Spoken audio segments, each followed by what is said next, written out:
জায়গায়ও কিন্তু আমরা কাজ করছি বন্ধুগণ। আমরা trauma care centre is very important.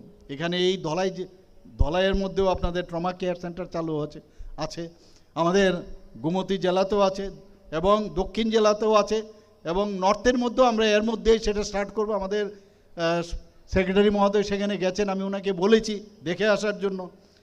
এবং প্রধানমন্ত্রীর জন আরোগ্য যোজনা, আপনারা এত বড় যোজনা সারা পৃথিবীর মধ্যে কেউ করেনি। সেখানে আমরা 100% আমরা কিন্তু সেই যোজনার সাকসেস আমরা পেয়েছি। সেখানে এখন পর্যন্ত আপনারা শুনে খুশি হবেন 300 কোটি 29 লক্ষ টাকার যে দাবি সেটা নিষ্পত্তি করেছি। একই ধাঁচে আমরাও মুখ্যমন্ত্রীর জন আরোগ্য যোজনা শুরু করেছি, আপনারা সবাই জানেন। এবং মুখ্যমন্ত্রীর জন আরোগ্য যোজনায় ত্রিপুরাই একমাত্র রাজ্য যেখানে এখানে প্রতিটা মানুষ এই যে স্বাস্থ্য যে ইন্স্যুরেন্স, হেলথ ইন্স্যুরেন্সের কাভারেজে আছে, আর কোনো ভারতবর্ষের কোনো রাজ্যেতে নেই। সেই জায়গায় যে চিফ মিনিস্টার জন আরোগ্য যোজনা, সেখানেও প্রায় 41 কোটি টাকার উপরে তাদের দাবি নিষ্পত্তি করা হয়েছে। আমরা জানি যে অনেকগুলো প্রায় 50%-এর উপরে 60%-এর মতো প্রায় বহু লোক যেটা নন কমিউনিকেবল ডিজিজে মারা যান। তো একটা নতুন আমরা স্ক্রিনিং করাটা খুব দরকার, মানুষ কী রোগে ভুগছে। যেমন নন কমিউনিকেবল ডিজিজ মানে হাইপার টেনশনই হোক, ক্যান্সারে হোক, ডায়াবেটিসই হোক, ব্লাড প্রেশারে হোক, এটা মুখ্যমন্ত্রী নিরাময় অভিযান আমরা চালু করেছি স্ক্রিনিং করার জন্য। সেই চেষ্টা চলছে এবং স্ক্রিনিংয়ে দেখা গেছে খুব রেজাল্ট আসছে। এখানে আই হসপিটাল আমরা একটা তৈরি করবো, টার্সারি আই হসপিটাল।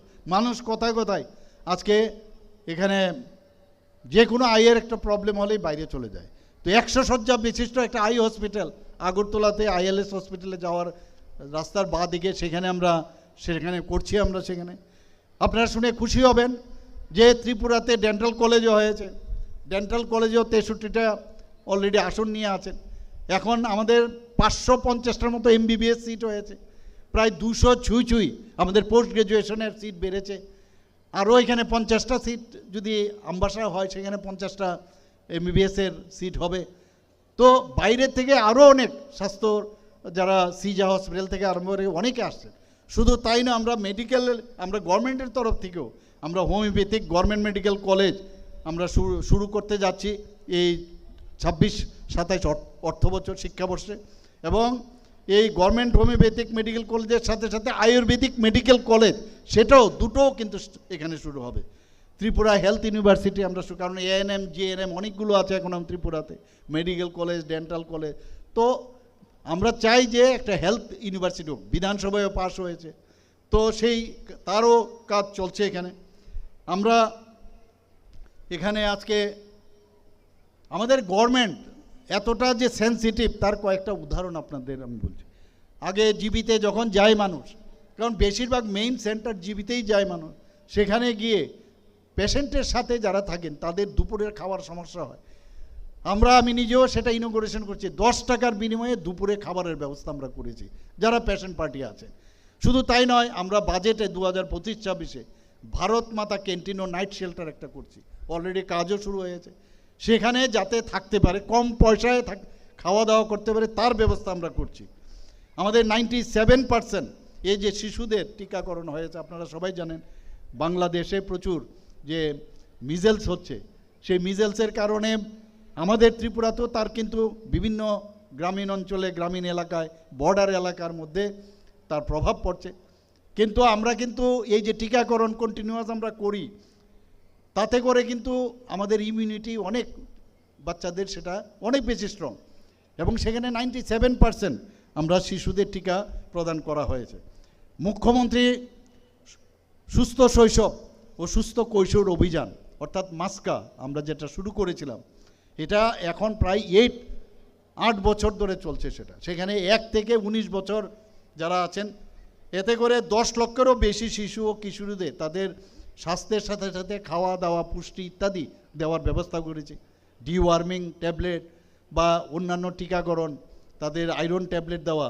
এবং অত্যন্ত এটা আমরা আজকে একটু আগে আমি সেক্রেটারি মহোদয়ের সাথে কথা বলছিলাম, আমরা বলছিলাম যে এটা দিল্লিতে আমরা পাঠাবো, নীতি আয়োগে পাঠাবো, যে এটা কিন্তু অভিনব একটা ব্যবস্থা। রাষ্ট্রীয় বাল স্বাস্থ্য কার্যক্রম, এখানে প্রায় 48টা মোবাইল ইউনিট চালু আছে। সেখানে অনেক বাচ্চা আছে যারা জন্ম হয়, তাদের জন্মগতভাবে অনেকের যেমন হেয়ার লিপ, ক্ল্যাপ প্যালেট ইত্যাদি, বা যাদের বিকাশজনিত সমস্যা হয়, মেন্টাল প্রবলেম, তাদের জন্য এই যে টিম চালু রয়েছে। আইজিএম হাসপাতাল এবং আপনাদের এই ধলাই জেলা হাসপাতাল, সেখানে যে শিশু বিভাগ আছে সেখানে মাসকান সার্টিফিকেট অলরেডি অর্জন করেছে। বন্ধুগণ, আজকে আপনার এখানে যারাই উপস্থিত আছেন বা ভার্চুয়ালি যারা উপস্থিত আছেন, আসুন আমরা সবাই মিলে মাননীয় প্রধানমন্ত্রীজি কি বলেছেন যে আমাদের নতুন ভারত এখন তৈরি করতে হবে। আমাদের কেউ যেন অ্যাডভাইস দিতে না আসে, আমাদের প্রিচারের দরকার নেই, আমাদের পার্টনারের দরকার। আমরাও চাই যে প্রতিটা রাজ্য সেইভাবে চলুক, ত্রিপুরাও আমরা চাই যে একটা নতুন ত্রিপুরা গড়ুক। আমরা বহু সরকার আমরা দেখেছি এর আগে, কিন্তু মানুষের জন্য কাজ করার যে সরকার, তার নাম হচ্ছে মাননীয় প্রধানমন্ত্রীজির নেতৃত্বাধীন সরকার এবং এনডিএ সরকার এবং ভারতীয় জনতা পার্টির নেতৃত্বাধীন এই ত্রিপুরা সরকার। সবাইকে এখানে উপস্থিত থাকার জন্য হার্দিক অভিনন্দন, শুভেচ্ছা জানিয়ে আমার কথা বলা শেষ করছি। নমস্কার, জয় হিন্দ, ভারত মাতা কি জয়। নতুন ভারত, নতুন ত্রিপুরা গড়তে সবাইকে ঐক্যবদ্ধভাবে এগিয়ে আসার আহ্বান জানালেন নিজের বক্তব্যের মধ্য দিয়ে রাজ্যের মাননীয়